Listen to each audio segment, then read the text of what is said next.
रफ़ी साहब का वो नायाब गाना जिसे सुनकर के रो पड़ी थी इंदिरा गांधी, और गाने का वो असर था, अपने आप को नहीं रोक पाई रोने से, बीच ही में गाना छोड़कर चल दी थी। इतना इमोशनल गाना सुनकर के वो हो गई थी। कौन सा ये गाना था, किस फिल्म का ये गाना था, आज इस पर बात करेंगे। दोस्तों, चैनल पर नहीं तो चैनल को सब्सक्राइब कर लीजिएगा, बेल आइकन भी प्रेस कर लीजिएगा ताकि नोटिफिकेशंस आप तक पहुंचती रहे।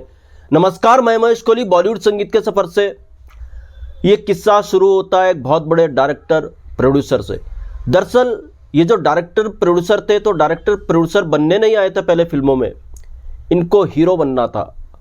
हीरो बनने के चाह में इंडियन फिल्म इंडस्ट्री के अंदर ये आए। 2-3 साल इनको स्ट्रगल करना पड़ा।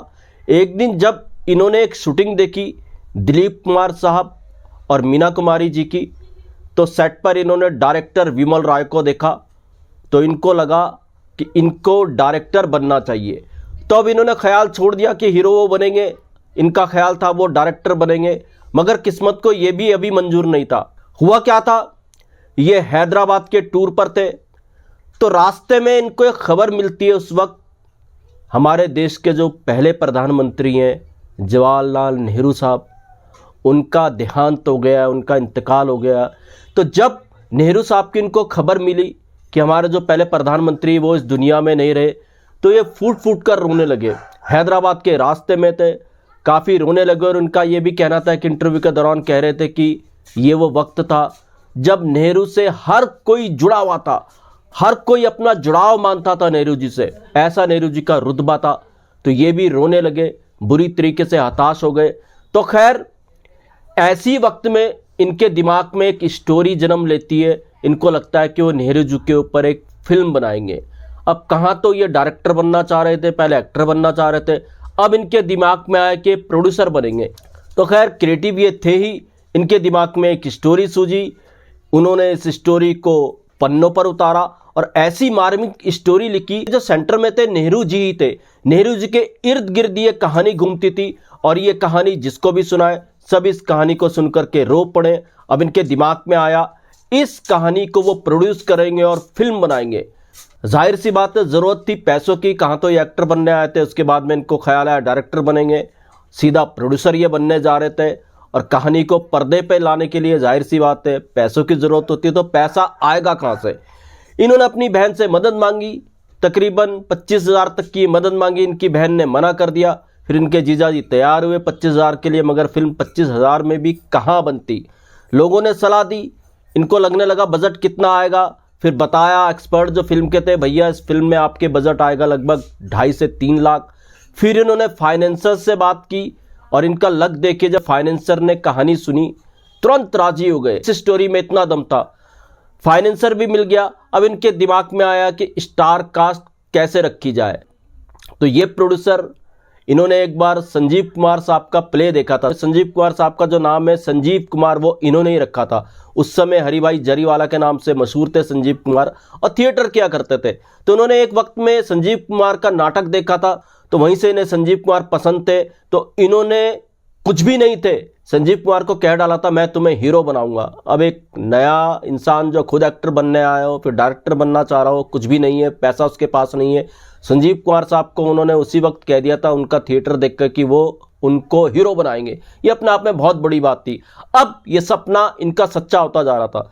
तो जब इन्होंने प्रोड्यूसर बनने की ठानी, नेहरू जी के ऊपर जो बेस्ड ये मूवी थी, इनकी स्टोरी थी, उस पर काम करना शुरू किया। तो उन्होंने सोच लिया एक मुख्य किरदार में राकेश नाम का एक किरदार था, इसमें वो संजीव कुमार को लेंगे। और इस तरीके से हरी भाई जरी वाला जो नाम था वो बदला, इन्होंने उनका नाम रखा संजीव कुमार। और संजीव कुमार फिर इसी नाम से जाने गए। ये फिल्म जो थी इर्द गिर्द थी नेहरू साहब के। नेहरू बच्चा जिसका कोई आगे पीछे नहीं होता, जब उसको पता चलता है उसके आगे पीछे नहीं, उसको बताया जाता है नेहरू जी आपके सब कुछ हैं। ऐसी कुछ इस फिल्म की स्टोरी थी। तो साहब, अब इस फिल्म को बनाया गया इस प्रोड्यूसर द्वारा। फिल्म अच्छी खासी बन गई और इसके गाने भी अच्छे खासे रिकॉर्ड हुए, अच्छे खासे बने। म्यूजिक डायरेक्टर थे मदन मोहन। तो इन्होंने नेहरू जी को ध्यान में रख करके गाना लिखवाया कैफी आजमी साहब से, और फिर मदन मोहन साहब ने बहुत बेहतरीन तरीके से उस गाने को कंपोज किया। वो जो नेहरू जी की अंतिम यात्रा थी उसमें ये गाना सुनाया जाना था। नेहरू जी के ऊपर ये पूरा गाना लिखा गया था, जो जन सैलाब उमड़ा था उन सब पर आधारित ये गाना था। और जब ये इस गाने को लिखा गया, इसकी धुन बनाई गई, इसको रिकॉर्ड किया गया रफ़ी साहब की आवाज़ में, रफ़ी साहब ने इस तरीके का गाया, बताने की ज़रूरत नहीं है। आगे आपको समझ ही आ रहा होगा कि इस गाने के बारे में बात कर रहा हूँ। आगे गाना मैं खुल के बताऊँगा तो अब लग जाएगा कि वाकई रफ़ी साहब ने कितना बेहतर इस गाने को गाया। तो खैर ये गाना भी रिकॉर्ड हो गया, पूरी फिल्म भी बन गई, फिल्म के और गाने भी रिकॉर्ड हुए। तो जब फिल्म ये सेंसर होने के लिए सेंसर बोर्ड में गई, सेंसर बोर्ड ने यहाँ पर एक ऑब्जेक्शन लगा दिया। सेंसर बोर्ड ने सीधे इस प्रोड्यूसर को कहा कि आपने एक पॉलिटिकल हस्ती की इसमें अंतिम यात्रा दिखाई है और किसी भी पॉलिटिकल हस्ती को इस तरीके से फिल्म में दिखाना जायज़ नहीं है। ऐसा नहीं हो सकता कि आप नेशनल पॉलिटिकल हस्ती को अपनी फिल्म में दिखाओ। अब फिल्म में ऑब्जेक्शन लग गया, अब हो क्या, फिल्म आगे कैसे बढ़े। तो इनको किसी ने सलाह दिया आप प्रधानमंत्री से क्यों नहीं मिलते। उस वक्त प्रधानमंत्री थी इंदिरा गांधी। तो इनका यह कहना था यार मैं तो उस वक्त किसी मंत्री को नहीं जानता था, प्रधानमंत्री तो बहुत दूर की बात है। तो इनकी एक फिल्म में काम कर रहे थे उस जमाने के टैलेंटेड एक्टर, राइटर, कंपोजर भी थे, creative person, genius person Harendra Nath Chattopadhyay. ये उस दौर का बहुत बड़ा नाम था। हरेंद्र नाथ चट्टोपाध्याय की अच्छी खासी जान पहचान थी। सरोजिनी नायडू के वो छोटे भाई थे, उनकी जो वाइफ थी कमला चट्टोपाध्याय, उनका अच्छा खासा पॉलिटिकल रसूख रह चुका था। तो जब इन प्रोड्यूसर ने हरेंद्र नाथ चट्टोपाध्याय को ये बात बताई कि फिल्म आगे नहीं बढ़ पा रही है, सेंसर बोर्ड ने ऑब्जेक्शन लगा दिया है, तो क्या वो उनको इंदिरा गांधी से मिलवा सकते हैं। तो वो तुरंत तैयार हो गए कि हाँ क्यों नहीं। और अगली सुबह ही ये प्रोड्यूसर और हरेंद्र नाथ चट्टोपाध्याय इंदिरा जी के पास पहुंचे और इंदिरा जी जैसे उनका ही इंतज़ार कर रही थी, इंदिरा जी खुद बाहर मिलने आ गई हरेंद्र नाथ चट्टोपाध्याय से। उन्होंने हरेंद्र नाथ चट्टोपाध्याय को गले लगाया, कहा किस काम से आए हो। तो फिर हरेंद्र नाथ चट्टोपाध्याय ने बताया ऐसा ऐसा कोई प्रॉब्लम है। तो इंदिरा गांधी फिर उनको अंदर ले गई, जबकि प्रोटोकॉल में पीएम के ऐसा नहीं होता है, मगर हरेंद्र नाथ चट्टोपाध्याय की इतनी अच्छी खासी जान पहचान थी इंदिरा गांधी जी से। तो इंदिरा गांधी जी ने जब कारण पूछा, सब कुछ पूछा हरेंद्र नाथ चट्टोपाध्याय से, दादा क्या हुआ। तो उन्होंने बताया इस लड़के की फिल्म ऐसे ऐसे फंस गई है। तो इंदिरा गांधी ने फिर पास में बिठाया उनको, इन प्रोड्यूसर को। तो फिर इंदिरा गांधी जी ने सारा किस्सा सुना। तो इंदिरा जी ने फिल्म को तो समझा ही, मगर फिल्म का यही गाना इंदिरा गांधी जी को जब सुनाया, इंदिरा गांधी जी खुद को रोक नहीं पाई, रोने लगी। और इस कदर रोने लगी, कहते हैं ना फूट फूट कर रोना, कुछ ऐसे वो रोने लगी। और बीच ही में ये गाना छोड़कर चल दी अपनी ऑफिस की तरफ। और वहीं से उन्होंने फिर मैसेज भिजवाया कि आपका काम हो जाएगा। इस तरीके से इस फिल्म को सेंसर बोर्ड का सर्टिफिकेट मिला। जी हाँ दोस्तों, ये फिल्म कौन सी थी। ये फिल्म थी नौनिहाल, जो 1967 में आई थी। और ये प्रोड्यूसर थे सावन कुमार टाक। सावन कुमार टाक जब इंडस्ट्री में आए थे तो हीरो बनना चाहते थे, फिर डायरेक्टर बनने की चाह उनके अंदर आई।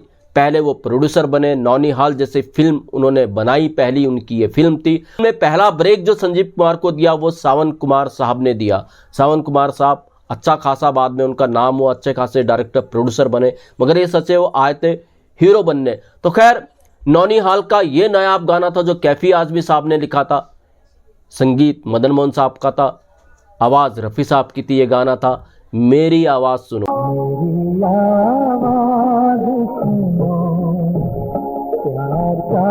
ये नेहरू जी के जो अंतिम यात्रा थी को उस तरीके से पिक्चराइज किया गया। ये फिल्म सेंसर बोर्ड से तो पास हुई ही, मगर इस फिल्म को बाद में टैक्स फ्री भी किया गया। तो उसकी बात कमर्शियली फिल्म ये फ्लॉप रही। ये सावन कुमार जी ने भी एक इंटरव्यू में बताया, इसलिए कमर्शियली फ्लॉप रही, मगर इसको रिस्पांस बड़े अच्छे मिले। संजीव कुमार इस फिल्म से स्थापित हुए और ये गाना मेरी आवाज़ सुनो आज भी अमर गाना है और जो भी इसको सुनता है आज भी उसकी आंखों में आंसू आ जाते हैं। तो दोस्तों ऐसे भी किस्से में ये किस्सा था फिल्म नौनिहाल के गाने मेरी आवाज़ सुनो का। उम्मीद करता हूँ ये किस्सा आपको पसंद आया होगा। मेरे चैनल को सब्सक्राइब ज़रूर कीजिएगा। तो फिर मिलूंगा दोस्तों किसी और वीडियो में किसी और किस्से के साथ। तब तक के लिए महेश कोहली को दीजिएगा इजाज़त। Good bye, good luck and take care.